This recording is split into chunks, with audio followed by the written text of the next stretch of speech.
Welcome to Meet the Author, where you can join in on insightful conversations with best-selling and award-winning indie published authors. Your hosts today are Rob and Joan, who themselves are indie published authors, book publicists, and paranormal investigators with Tampa Bay Spirits, based in Tampa Bay, Florida.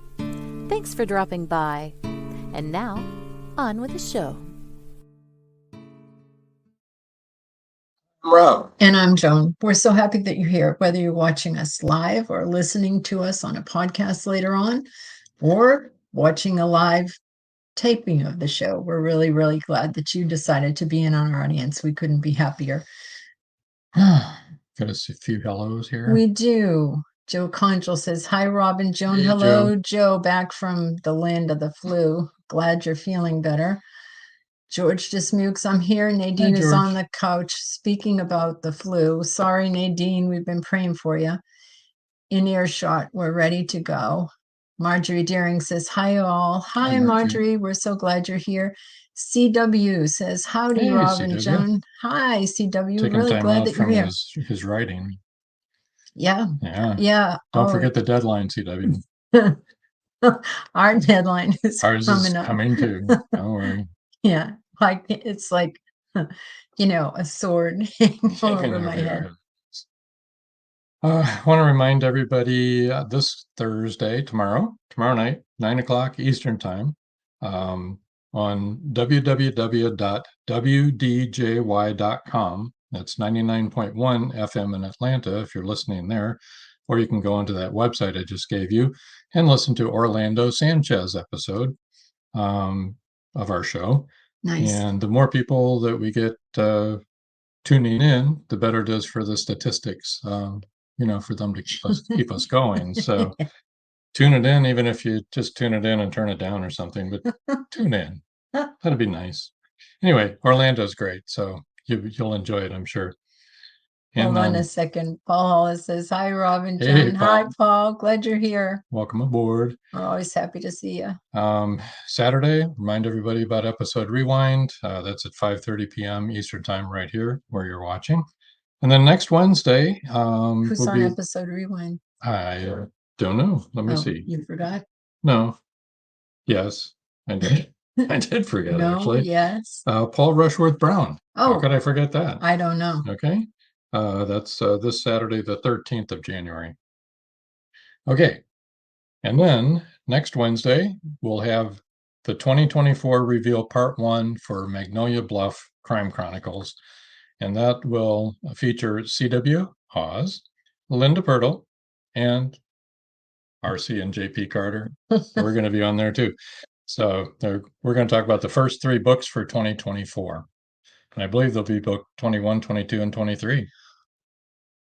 Right? Okay. Also want to remind or tell everybody we've added Twitter for the broadcast, and we're wanting to add Instagram, but that means we have to take one of them off. So what we're planning on doing is possibly taking 2 of the Facebook pages, Indie Book Source and Carter Novels, take those off of the broadcast and just have it be Meet the Author podcast and WLFE DB Radio Network for the Facebook broadcast points. So if you watch on either one of those Facebook pages, we'll move over to the other ones. Mm-hmm.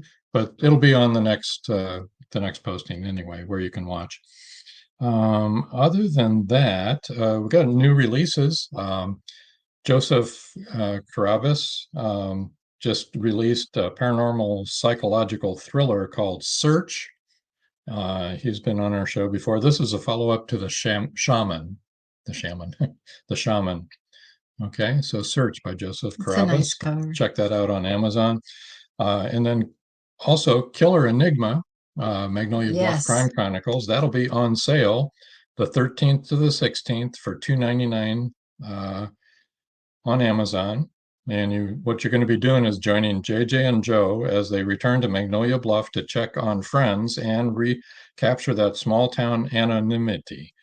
Past, present, and future collide in a perfect storm to disrupt their plans. So don't miss it. Pick up a copy. Also want to let everybody know about the new Facebook page, San Leon Bay Area Authors Facebook page. Join the all authors should join that page and participate. Start discussions. Not just the San ask Leon questions. Bay It's authors. not just for San Leon authors. It's for any indie published author.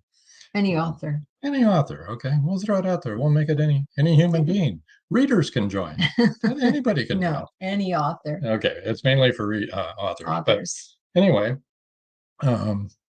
George Dismukes is the host of that page, by the way. All right. Oof, I'm exhausted. Time to go home? No. No. Okay, I guess we better bring Yes. John in, right? I can't wait. Okay, everybody, here is Mr. John Russell. Hi, John. Hi, John. Hi, Rob and Joan. It's so nice to be back with you guys again. Thank you for having me. It's nice for you to be back. Good to have you back. Thank you. Thank you. I've been waiting for this, so I'm happy. So, what's new with you? I mean, you had 2 books, now you have 3, right? Now I have 3. I've got the 3rd book out. It came out in July of last year, and the title is 20 Ways to Increase Your Psychic Abilities. And it's I'm getting feedback from readers all over the world, and the greatest feedback I'm getting about this book is we're using the techniques and they work. Well, that is good. Yeah, so I wrote that's this helpful, book. right? Yeah, it's a good thing. I wrote this book over the years. I've been a professional psychic for over 50 years now. And I've done psychic readings for a worldwide clientele. I've read for clients in over 40 countries, which just blows my mind. I mean, I'm just immensely grateful. But hard to imagine, isn't it? It's just, it's mind blowing. But one of the great things that happened over the years, over the decades, was that my clients would always ask me, John, what can I do in between readings, in between your advice and your counsel and your input? What can I do to increase my psychic abilities? How can I get better connected with the other side and receive the guidance that I need? Are there tools and techniques that I can use to put into practice that will actually make my life better? And so for each client over the years, for their specific situation, I would give them a technique and tell them how to use it. And I know these techniques worked because the other side taught them directly to me. And then I use them in my own life. They work for me. I use them repeatedly, and they always worked. So I said, okay, these are things that I can give to my clients. It'll work for my clients, and it'll help them. So as the years went by, it finally dawned on me while I'm writing books, let's put these techniques into a book so that everybody can have access to this, not just my clients, but everybody can have access to these techniques. And in writing the book, my main concern was, let's get rid of all the jargon. Let's get rid of the supposed need for special tools or implements or hard to find, spices or objects or whatever. And let's get rid of the idea that techniques only work if you do them in the nude under a full moon on a Wednesday night at midnight. Let's get rid of all that, because that's all the stuff that's out there.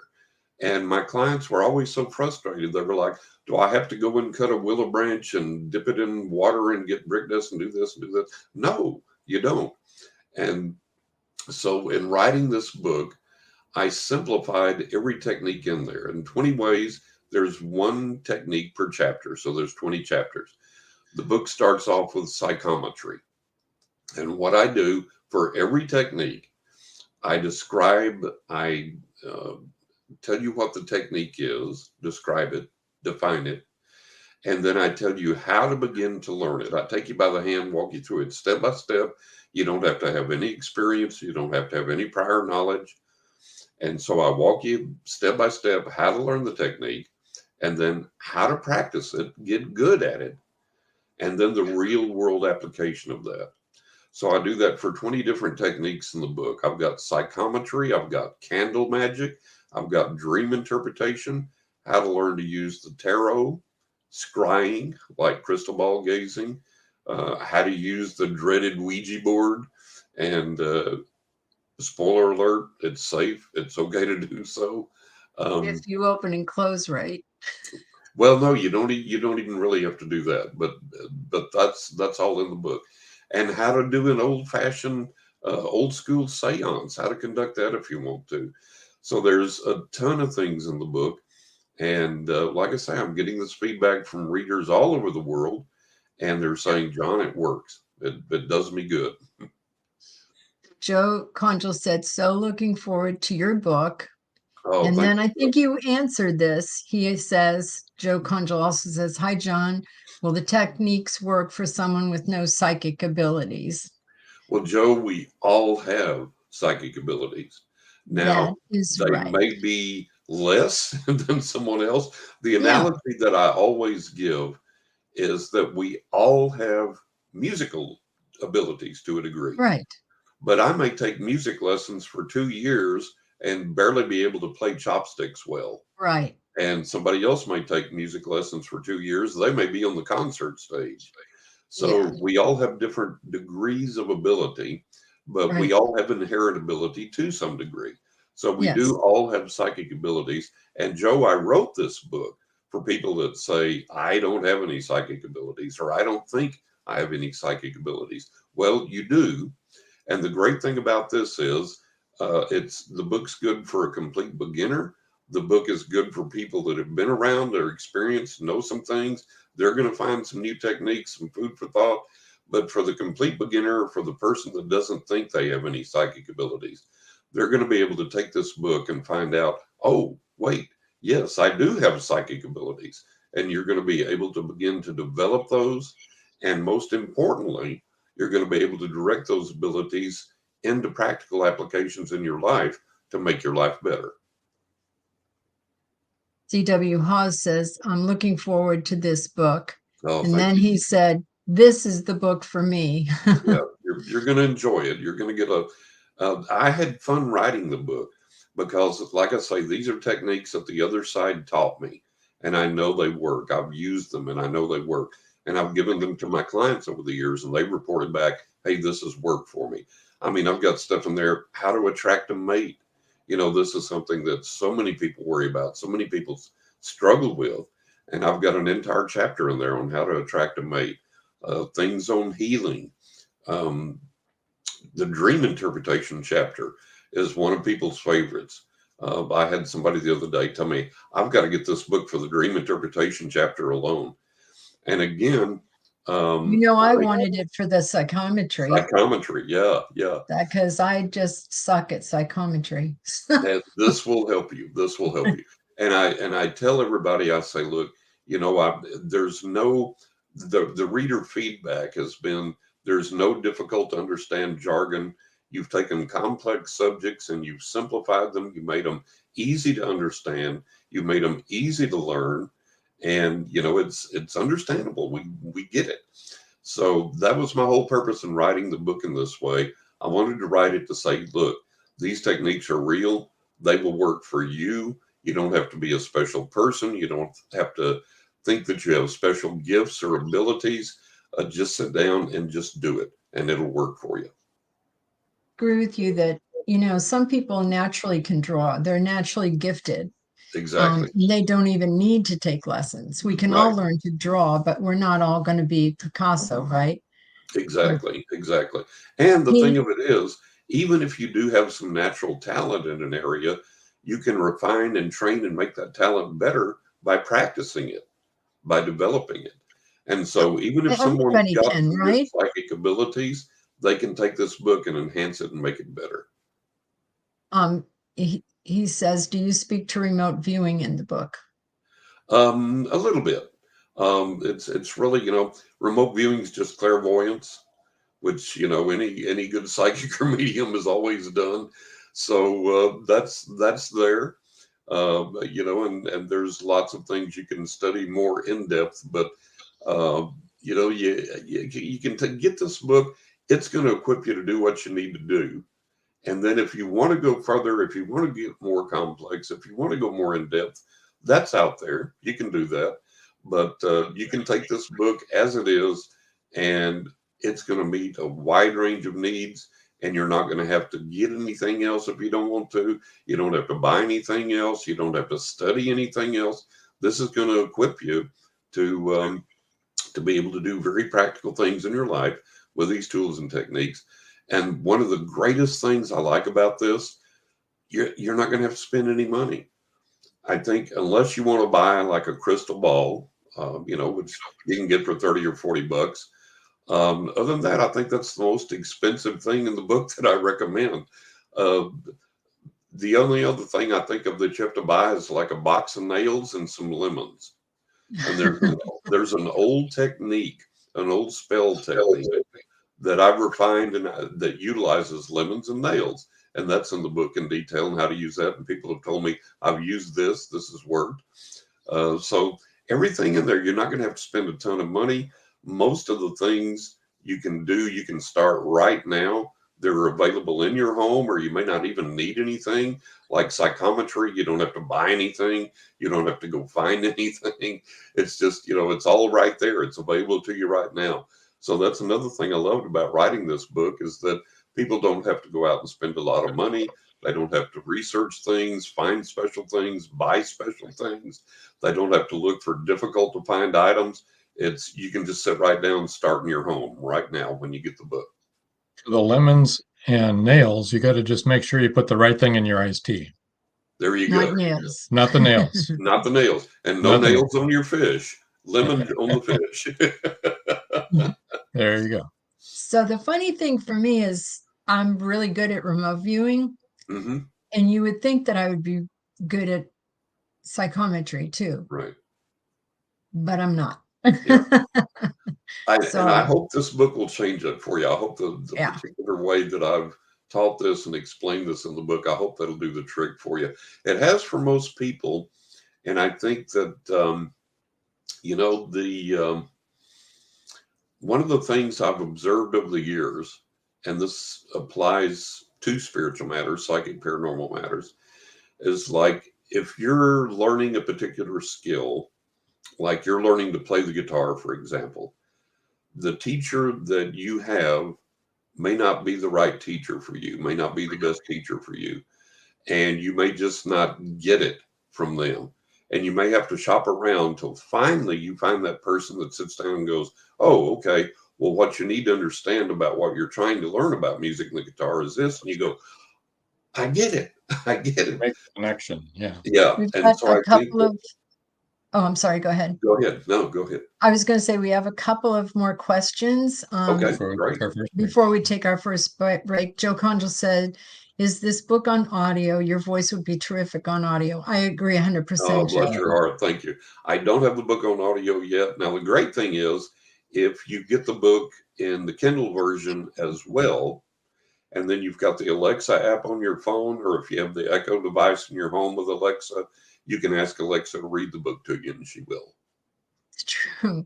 Marjorie Deering said, has law enforcement moved any closer to using people gifted in these areas to help solve criminal and missing person cases?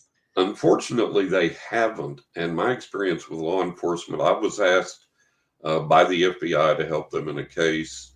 I was asked by a family to contact the FBI on their behalf and help them in a case. And it's usually been very, very frustrating. I was contacted one time when I was living up in New York.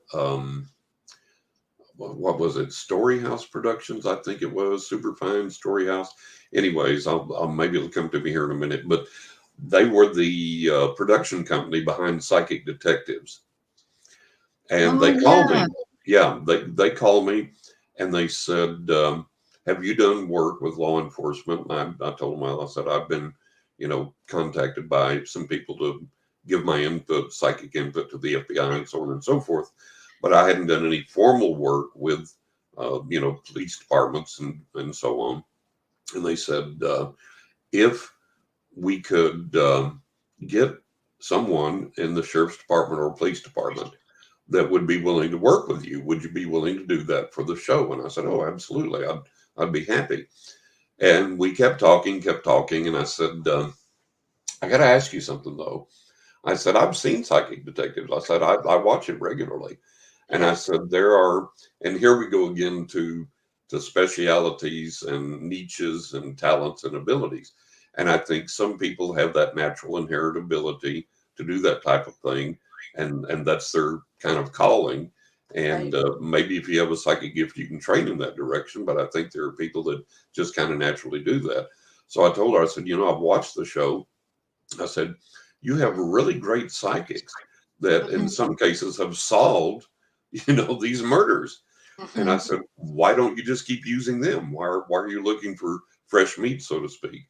Yeah. And she said, well, it's funny. She said, you would think that the police departments would be just falling all over themselves to contact these psychics and to use these psychics.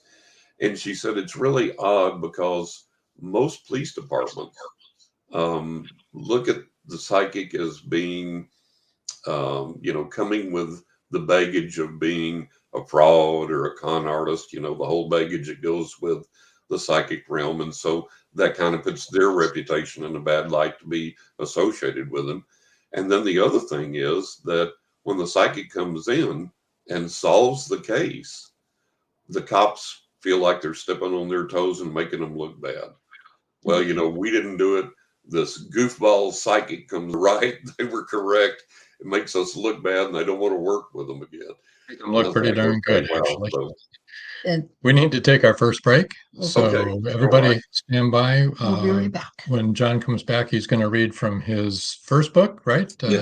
Writing with Ghosts. So hang on just a couple of minutes here, folks. Don't go away. Many secrets are hidden within the darkness of the jungle. Now comes part 4 in the Jaguar series by retired Hollywood scriptwriter George Dismukes. In this saga, Brandon, Andrea, and Naja, the Black Jaguar, go deep into the Mato Grosso jungle on a mission to rescue 2 kidnapped children. During their journey, they encounter many dangers, including Yanomami Indians, bent on revenge for the murder of one of their warriors. Return of the Jaguar is book 4 in the Jaguar series, starting with 2 faces of the Jaguar, the Lost City, and the Jaguar's Quest. All 4 are available on Amazon, Barnes & Noble, and other bookseller websites worldwide. Return of the Jaguar is a must-read.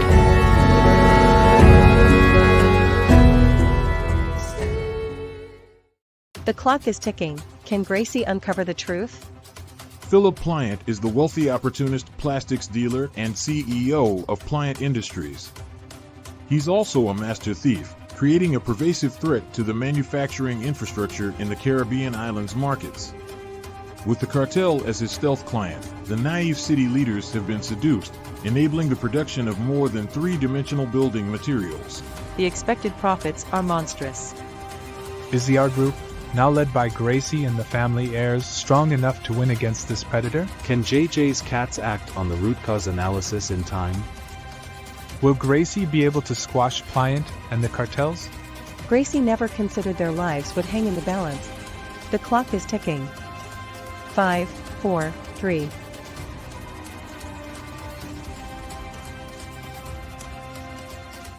It's every parent's worst nightmare. Police officer Madison Jackson awakes to discover her baby kidnapped from her crib. Was it revenge for someone she arrested, or something far more sinister? Madison's estranged husband is incarcerated in Supermax. As the second in command of a deadly Mexican cartel, did he issue the order to abduct their daughter? Bye, Baby, Bye, from author Kelly Marshall. Get your copy today. And we're back. We're back. And Joy York says, a little late. Well, Hi, Joy. glad you're here, Joy. I Better. hope you're feeling better. She had COVID. So we've had so many people down with COVID or flu, and Oh, it seems like everybody's been sick, I swear. I know that's the same with us, with our family and our friends. It's been like constant. So you're going to read from Writing with Ghosts, Angels, and the Spirits of the Dead. That's a very interesting title. I've always loved that. And I picture you riding down the road by yourself with On his a couple motorcycle. of ghost motorcycles next to you with ghosts on them. Yeah, That's what I picture. Exactly. Yeah, that's my first book. And all my books are available at Amazon, Barnes & Noble, Books Million, Apple Books. So yeah, I'm going to read an excerpt now from my first book, Writing with Ghosts, Angels, and the Spirits of the Dead. And this is just an excerpt from the chapter titled Catch a Falling Star. And there's some backstory to this, but we don't have enough time to read it all. So I'll just get to the meat of it. And this occurred when I was a young boy, and we were up visiting some friends of ours. So I'll begin the reading now. After a pleasant but uneventful visit, which lasts several hours, we finally bid our friends farewell just as it's reaching one of the darkest stages of twilight outside. Mom will definitely need to turn on the car's headlights in order to see to drive. We say our goodbyes to our friend while standing on their front porch, and they watch us walk down their sidewalk and get into our car. They wave a final goodbye before shutting their front door. And it's then that I see it. Mom has started the car's engine when, falling very slowly, almost in slow motion, a perfectly symmetrical 5-pointed star, yes, a pentagram, falls from the sky in a gentle arc right in front of us. And its trajectory is carrying it into that bone-dry vacant lot next to our friend's house. Mom, look, I shout, somewhat unnecessarily, of course, for my mother is transfixed. Her eyes are locked onto the object as it falls. It has a pretty yellow, phosphorescent or luminescent glow as if lit from within, and it trails a short tail behind it like a comet might. The tail dissolves as the star falls. The star is as large as the side of a house and seems to be no more than several inches to a foot thick, and it's a flat object rather than being rounded or bulbous. What's so bizarre is how slowly it falls. It's a striking, beautiful sight, but it terrifies my mother, who begins to literally shout for me to lock all the car doors and to roll up all the windows. My first thought is that we don't have to worry about this paranormal phenomenon because we're going to suffocate in the car from the heat. My mother, who has lived her life exuding a false bravado, is frightened, more frightened than I have ever seen her be before. Me, on the other hand, I want to get out and go investigate. I don't know if I've always had an uncommon bravery or an uncommon stupidity. I asked my mother about exiting the car in order to get an even closer look at the mysterious object, but she absolutely forbids it. She puts the car into gear and starts to drive off, but I stop her with a query. Mom, it's bone dry in that field, in that vacant lot. The vacant lot covered a good half block, maybe more. If that star falls in there, won't it set it on fire? And won't our friends be in danger? And shouldn't we wait to see what happens? So if the star does cause a fire, we can run back up to our friend's house and use their phone to call the fire department. My mother reluctantly agrees that there is indeed some merit to my suggestion, although complying necessitates that we remain in proximity to this unknown and, to her, extremely frightening object. We watch, both of us transfixed, as the star slowly falls into the midst of the vacant lot, falling down among the trees into the dry grasses and weeds, trailing its tail as it goes. The star gives off such a bright glow that we can see its light shining through the trees. We continue to watch, and the star's glow begins to dim more and more until gradually the glow winks out completely and darkness resumes control of the night. There is no fire, no aftermath of any kind that we can notice, and my mother drives home much faster than usual tonight as I pepper her with questions that she can never answer. After we're miles away from our friend's house and the mystifying star, she finally allows me to roll the windows down so that we can get some relief from the stifling heat that's built up in the car.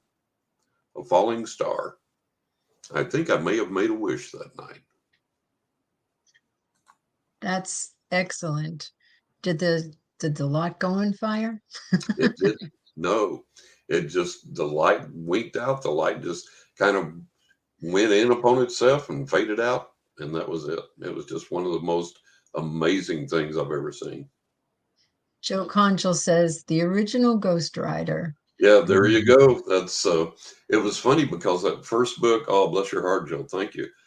He says I could listen to you read all evening. That first book came about because I've been a biker since I was about 15.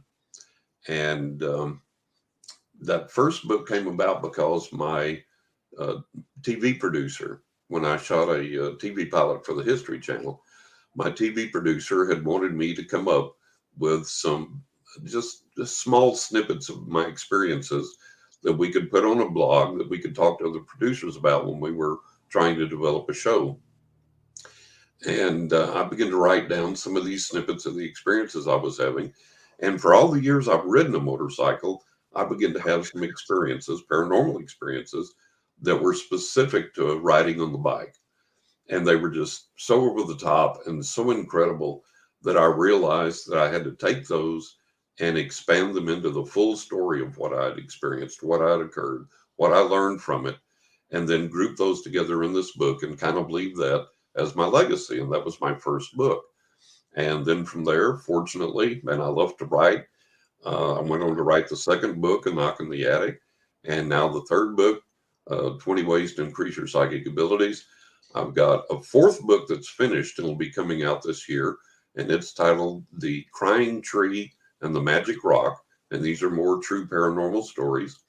And then I've got a fifth book that I'm about halfway through. That's The Cansack Ghost, and really odd title and a really unusual story within that book. And then after that, there are more books in the pipeline, so there's more coming. Was the star, the falling star that you saw, did you already have psychic abilities, or was that the beginning of your psychic abilities? No, that was several years after my psychic abilities had started. My psychic abilities started when I was about 5.5. And this occurred when I wasn't a teenager, but I was getting on up there in years, so probably maybe around 10, 12, somewhere around there. Pretty old, yeah. Yeah, pretty old. Yeah, getting real old. How did your psychic abilities manifest to begin with? Those manifested to begin with. There was an old black ghost that came to my house while I was asleep. I was sound asleep, woke up suddenly completely wide awake, no grogginess, no drowsiness in the middle of the night. And I was trying to figure out what woke me up. And I raised up in bed on my elbows and was just kind of looking around my bedroom. And my parents had left a nightlight on down the hall so I could see to get up and go to the bathroom at night. And the nightlights glow around the door frame, the doorway of one of the doors in the hall. There was this old black man, this elderly black gentleman, peering around the corner at me. And he was as solid as you or I. He wasn't translucent. He wasn't transparent. And I absolutely knew I was wide awake. My family, obviously, we're white, and we didn't have anyone black living with us. So my assumption as a 5-year-old child is that someone's broken into the house. Oh, sure. So I screamed bloody murder. And when I screamed, the elderly black gentleman, the reason I knew he was elderly, he had close-cropped white hair and a white mustache. And he walked around the door frame into the hallway, started walking into the bedroom toward me. And I can tell you what he had on. He had on a red plaid flannel shirt.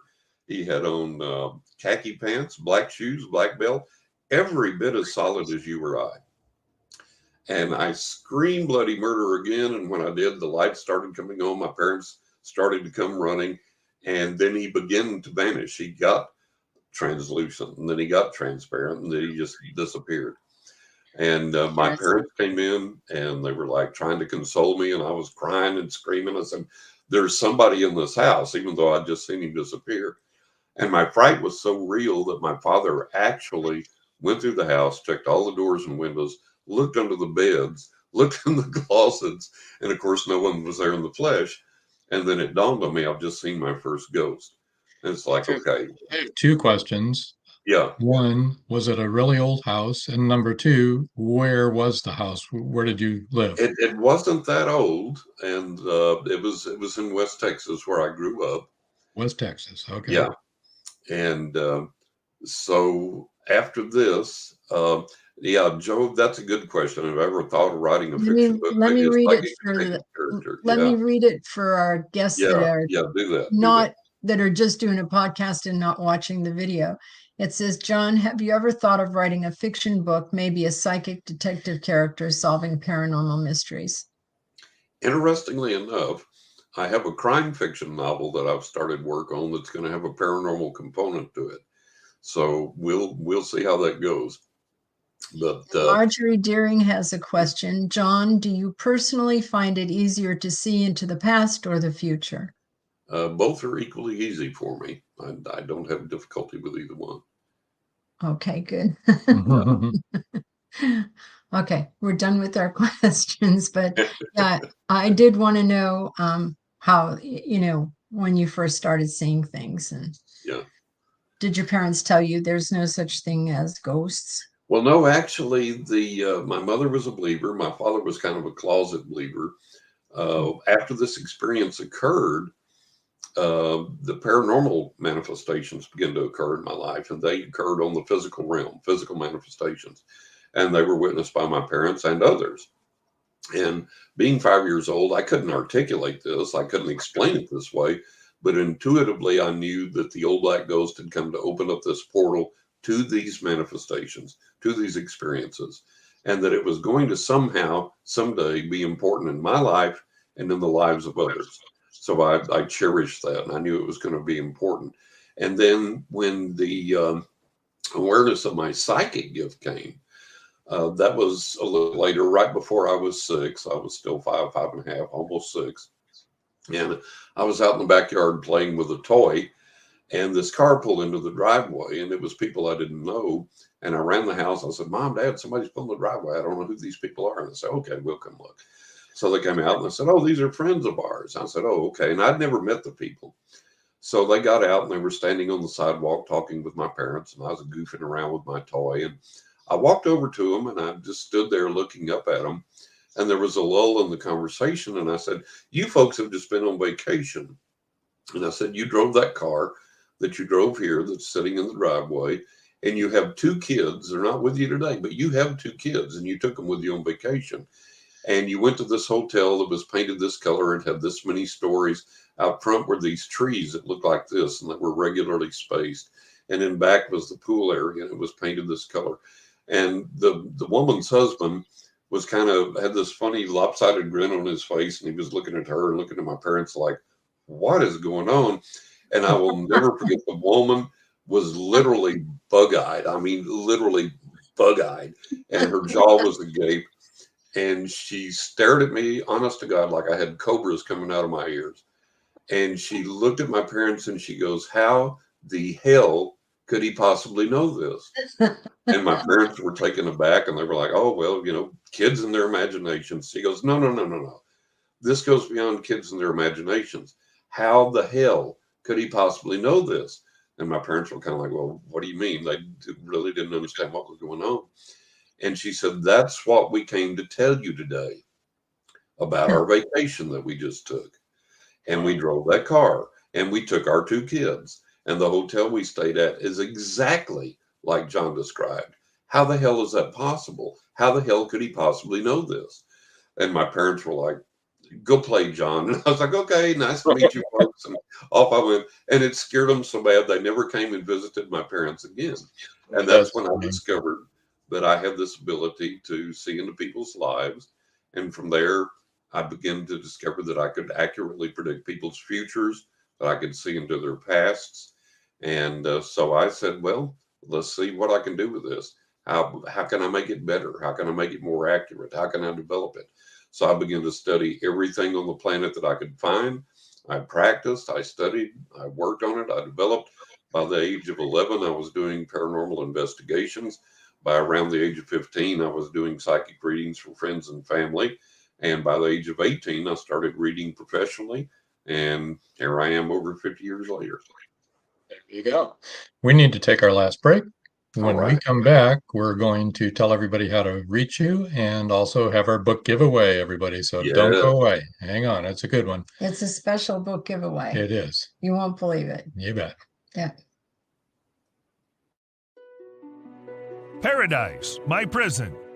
Charlie Flint awakens from a deep sleep and finds himself alone on a tropical beach surrounded by a palm tree jungle and exotic animals. He cannot remember who he is or anything about his life. First, he must find food and build shelter and protect himself from hidden dangers. As his memory gradually returns, it reveals what a very flawed person he is. A man who made too many mistakes, made too many enemies. The implications of the truth are staggering. How did Charlie get there? And will he save himself? Paradise, My Prison is the riveting new suspense thriller from retired Hollywood scriptwriter George Dismukes. Paradise, My Prison by George Dismukes is available in jacketed hardcover, softcover, and all ebook formats worldwide. Step into the captivating world of skullduggery, where a family of isolated peasant copyholders finds themselves thrust into a web of danger that threatens their very existence. Set against the tumultuous backdrop of the English Reformation, this meticulously researched historical mystery unfolds with a cast of both lovable and despicable characters, immersing you in a fully realized world that's both utterly believable and fantastically unbelievable. Author Paul Rushworth Brown weaves a spellbinding narrative that transports you to Yorkshire, England, in the 16th and 17th centuries, offering an authentic and gritty portrayal of peasant life. The pages come alive with vivid descriptions, crafting an atmosphere that pulls you deeper into a story of crime, murder, and suspense like no other. Hi, I'm Paul Rushworth Brown, author of Skullduggery, Red Winter Journey, and Demon Courage, just recently released. I hope you enjoy Skullduggery, the second edition. Cheers. It's 1919, and Eric Laska returns from the war in Europe. Two new enemies await him in the small, coal-mining town he calls home. One is a threat to his relationship with Rebecca, the love of his life. The other, a bloodthirsty beast, is stalking the mining town residents. The townspeople suspect Eric of one of the killings. An old man and Rebecca's 11-year-old sister have seen the beast, but only Eric believes their story. To protect the town and clear his name, he's forced to prove the werewolf exists. Available on Amazon. The Horror Within by Marjorie Swift Doring. And we're back. All right, let's give you the websites where you can reach John. I'm going to spell John's name, but I think you all know how to spell everything else. It's JohnRussell author.com. So johnrussellauthor.com. And also you can reach him at johnrussell.net. Right. One is for his books and the other is for your psychic, for the psychic work. Yeah. If people are interested in getting a reading or finding out more about my psychic work, go to johnrussell.net. Just for the books, go to johnrussellauthor.com, and all the books are available there. They've got links you can click on, buy them at Amazon, or you can click on the book's cover, and it'll take you to that book's specific page. And it's got my book's endorsements, reviews, awards, and then links there where you can buy at Amazon, Barnes & Noble Books, Million, or Apple Books. Yeah, you've won a couple of awards, right? I've won a lot of awards now. I'm very privileged and very honored to have won these awards. Just went down in November, just went down to Miami and won a silver medal for A Knock in the Attic for the Reader's Favorite Book Awards. Went down there and stayed at the Hilton, beautiful Hilton Hotel where they have the awards, and got the award on stage, got that recognition. So a lot of fun. But yeah, there's been a lot of awards for each book now, and very excited, very honored, and just really appreciative of the recognition. We have a couple of comments, a couple more. George Dismuke said, I used to live with an evil spirit. Her name was Deborah.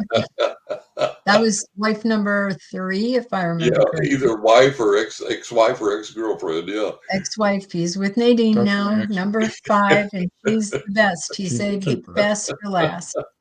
That's great. That's Robert White says, good morning all from down under. Good morning from Australia. Good morning, Robert. It's evening here, as you know. How are you doing? I hope you're well. Good to hear from you. You'll have to rewatch this so you can hear everything John had to say. And I wanted to mention also that John's social media links are also on his book, probably on both of your websites, right? Right. Yeah. And how to reach you on social media. Facebook and LinkedIn and everywhere. All right. Shall we do the book giveaway now? We shall. All right. Book giveaway tonight. The first 3 people to email johnrussellpsychic@hotmail.com will win an autographed paperback copy of one of John's books. And that's U.S. only, folks, U.S. only. So if you live across the border in Mexico or Canada, forget about it. You can't enter. U.S. only. You can enter, but you won't get a book. But you won't get a book. Right. You might have to come pick it up or something. I don't know. You won't get it. Anyway. Yeah, if people will, what I'm going to do is I'm going to take by timestamp the emails that come in to johnrussellpsychic@hotmail.com. I'm going to take by timestamp the first 3 that I get, and those people, they need to send me obviously their mailing address, how they want the book to be signed, because I will autograph the book. I'll personalize it and autograph it for them, and then I will choose which book I'm going to give. I'm going to give 1 copy of each of my books, and so each person will get a different book.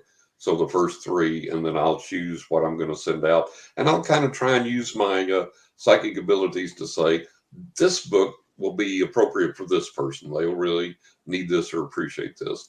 So, but anyway, the first 3 people to email johnrussellpsychic@hotmail.com, you're going to get a personalized and autographed paperback copy of one of my books.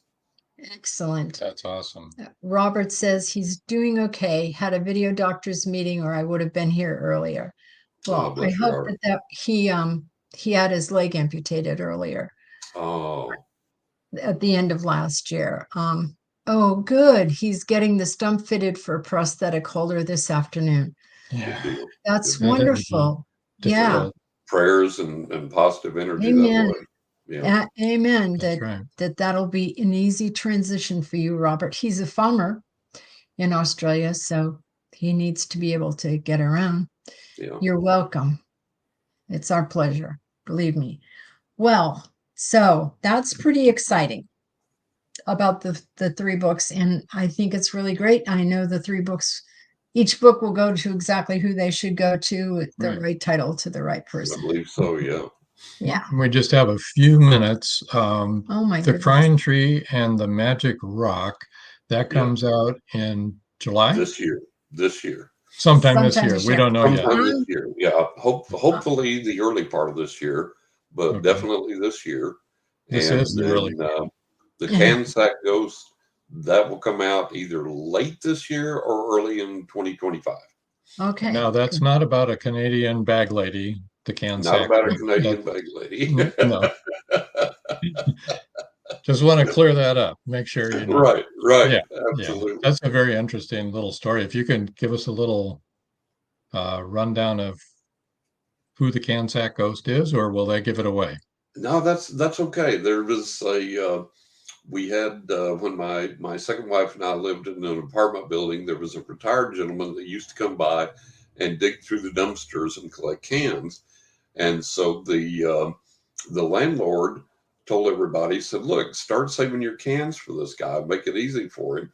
So we put up a plastic sack in our apartment, and we would save all our cans for the guy to pick up.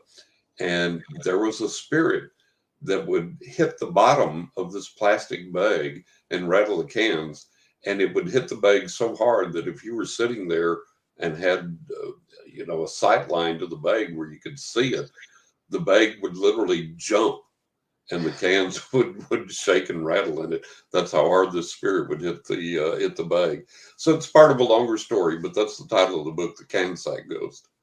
It's a good title. It is a good title. It's very interesting. And myself, I like The Crying Tree and the Magic Rock a lot. Oh, that's going to be a really, really good one. It's, the first two books, Riding with Ghosts and then Knock in the Attic, those are all paranormal experiences, true paranormal experiences that have happened to me, what I've learned from them, what I convey to my readers. They're entertaining as well as informative. Obviously, the third book, 20 Ways to Increase Your Psychic Abilities, people are saying this is like a textbook. I studied this, and my wife calls it a psychic toolbox. She said you go into it and pull out the tool you need for what you're experiencing at the time. And then the fourth and the fifth books, these are going to go back to the storytelling aspect, all true paranormal events.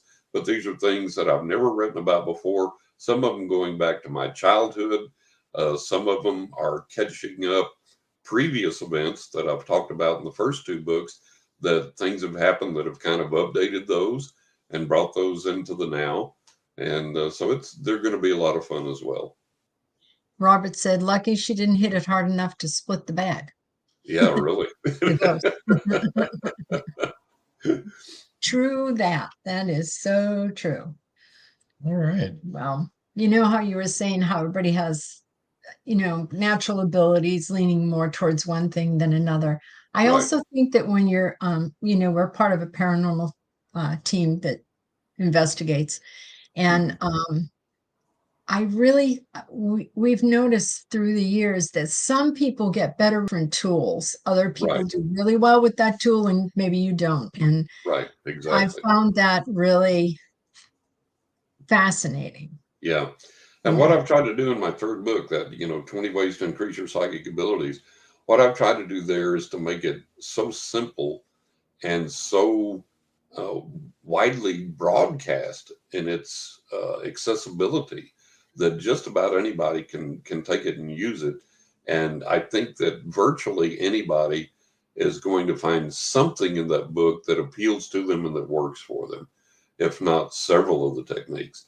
So or they're drawn to. Yeah, absolutely. What are you drawn It's been really thrilling to write that book, really thrilling to get the feedback. It's been a lot of fun, and I think people are enjoying it. It's working for them. Robert says, I tend to use my own powers rather than use a gadget to get information from the other side. Yeah. Yep. It's good though, Robert. We also like to do that, and our team has quite a few sensitives or intuitives or psychic, however you want to say it, on the team. And but we like to get video and audio to be able to show people what it is that we're picking up psychically. A few gadgets. We have quite a few gadgets, but that's like my TV producer used to tell me. He said, "John, get some EVP," and I said, "Well, I communicate with spirits in real time, right? And we hold two-way, fully formed conversations, right? And that may go on for paragraphs and paragraphs, right?" And he said, "Yeah, but the viewer isn't privy to that. But if you take an EVP, the viewer hears it and goes, oh, holy cow, look at that, the ghost spoke," Right. Yeah. When you say, is there anyone here that would like to speak with us? And you can clearly hear a voice say, I would like to. Yeah. Then that gives the seeker something to, or the viewer, the listener, whatever, gives them something to glom on to. Right. Yeah. Okay. Well, thank you so much for joining us. Oh, it's been fun. It's been a joy. It's always a pleasure to talk to you guys. Cut loose here, but I don't like this new format of having to close down. We love being on the radio station. Don't misunderstand. but it does. It goes fast. Yeah, it goes fast. It's like boom, boom, boom. Joe has So we're going to move you over. Thank you very much for joining us. Thank you. Let's see. Stay right where you're at till we come back to you. No problem. Joe Conjul says, great show tonight as always. Very informative and interesting. Thanks, John. And of course, Rob and Joan. You're welcome. Robert says, yes, obviously the video recorders, but the type that get the spirits to use their energies to manipulate the device, it takes them time as well. Yeah. Oh, and that is no joke. You've got it, but that's why you like to have something that's generating energy so that they don't get exhausted and that they can pull up on that energy. Marjorie Deering says, thanks for another wonderful episode. You're welcome. You're welcome. It's been really fun for us. And Robert White says, indeed, yeah, they do. They get exhausted. CW says, fab show. Thanks, John, Rob, and Joan. And you are welcome, sir. Fascinating show. Paul Hollis says, thanks, Rob, Joan, and John. I know it's so much fun doing these shows. It brings together our two interests, paranormal and authors. Robert White says, thanks for the show. We'll definitely watch the replay. Yeah, yes, Robert, I know you, and I know you're going to love it. There you go. All right. Well, I guess. One more comment. Joe Conjul. Oh, any info on that certain British magazine? Yeah, we should be published in the spring, and we're going to be starting doing more British authors in the future. Right. So I guess time is not on our side. So until next time. It's on our side. Yes, it is. Until next time. Until next time. That's all, folks. It's all right. Whoa. Live every Wednesday, your Voice of Indie hosts Beam Weeks and Stephen Gees welcome authors, musicians, publishing industry pros, artists, and assorted creative guests for an exciting interactive hour. Call in during the show or post questions and comments on Twitter for responses in real time. Meet your favorite indie creators, learn inside tips, network, and promote your work. The link for each week's show is pinned on Twitter atop @VoiceOfIndie. And you can receive the link every Wednesday morning in your inbox by subscribing to our newsletter at freshinkgroup.com. Check out Voice of Indie every Wednesday on Blog Talk Radio and catch hundreds of episodes archived everywhere from our websites to our YouTube channel and Spotify. Thank you for joining us here on Meet the Author. Make sure you stay up to date with our show by clicking like, follow, and share. And you can find us on Spotify, iTunes, and more. See you next time on WLFE-DB.com.